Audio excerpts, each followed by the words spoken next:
Boa noite. Você já sentiu que sua vida desmoronou por escolhas que você fez? Todo mundo acaba fazendo escolhas erradas e muitas vezes chega no fundo do poço. Eu fui em 2014 quando busquei o Senhor Jesus Cristo, nem estava buscando ele para bem, na verdade, né?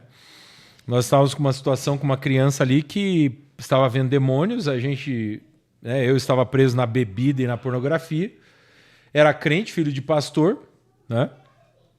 Desviado, obviamente, e eu achei que não tinha mais solução para mim. Até a hora que, numa pregação, o Senhor falou comigo, falou, filho, volta para mim, volta para mim.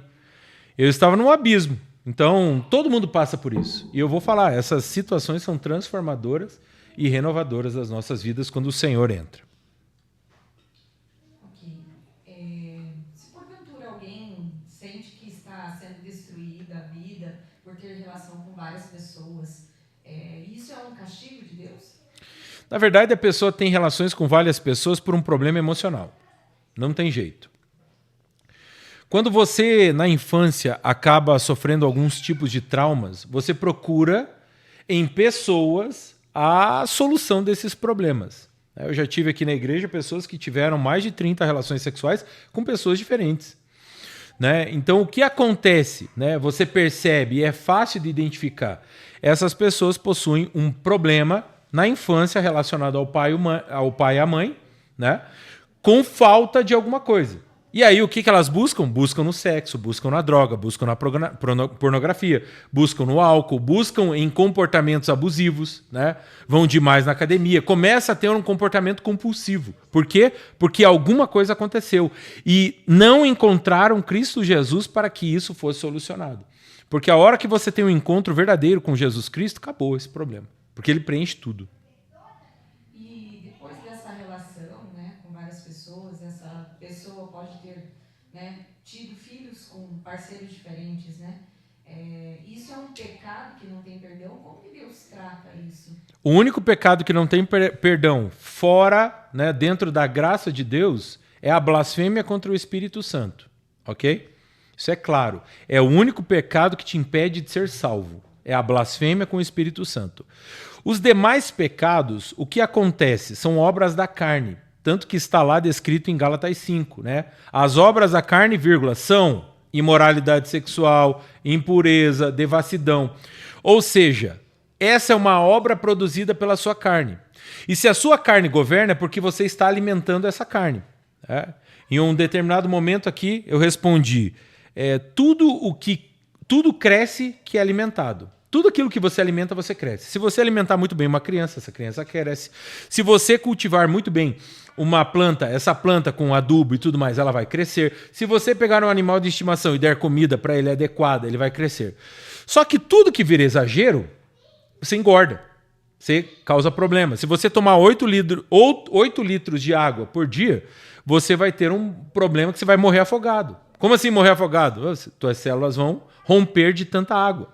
Então, tudo que é exagerado vai trazer um prejuízo, assim como a imoralidade sexual, assim como a relação com múltiplas pessoas. Aí você teve filhos com vários parceiros diferentes. O que acontece? Você vai traumatizar todos esses filhos. Isso é claro. Só que em Cristo Jesus há solução. Então, precisa parar com isso, buscar no Senhor a solução dos seus problemas para que ele venha completar isso e você tenha uma relação com alguém que vai te aceitar, porque aí está cheio de pessoas que tem o coração já voltado a Cristo, que vai te aceitar, vai cuidar de você, mas você também precisa cuidar dessa pessoa, só que não é o caminho de Cristo, relações com muitas pessoas. Ok. E depois de tantos erros que essas pessoas cometeram, como que funciona para que se sintam novamente inteiras, ou elas já perderam toda a chance com o Senhor, com Deus? Não, de forma nenhuma. O Senhor, enquanto tiver dia, há esperança. Amém?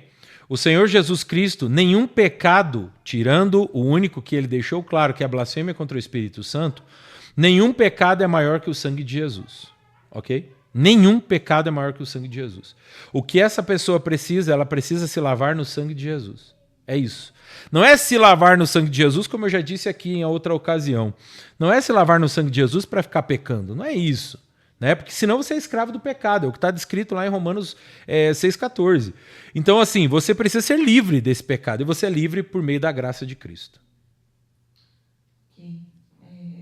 Uma última questão aqui. O que fazer para não se sentir condenado e achar um caminho novo diante desse cenário? A fé em Cristo. A palavra do Senhor diz lá em Romanos 8,1: portanto, agora já não há mais condenação para aqueles que estão em Cristo Jesus. Ou seja, se eu estou em Cristo Jesus, não tem por que eu viver em condenação. É simples assim. Se eu estou em Cristo Jesus, não há mais necessidade de condenação, porque Ele apaga todos os meus pecados. Quando você lê Romanos 4, lá diz: bem-aventurado é o homem cujos pecados foram perdoados, cujas transgressões Deus não se lembra. Ou seja, se Ele não se lembra mais do meu pecado, por que eu vou lembrar do meu pecado? Mas eu estou em Cristo Jesus. Qual é o grande erro? Principalmente as pessoas acusam os pregadores da graça. É porque não olham para Cristo Jesus. Mas enquanto você estiver olhando para Cristo Jesus, a transformação é diária. Amém?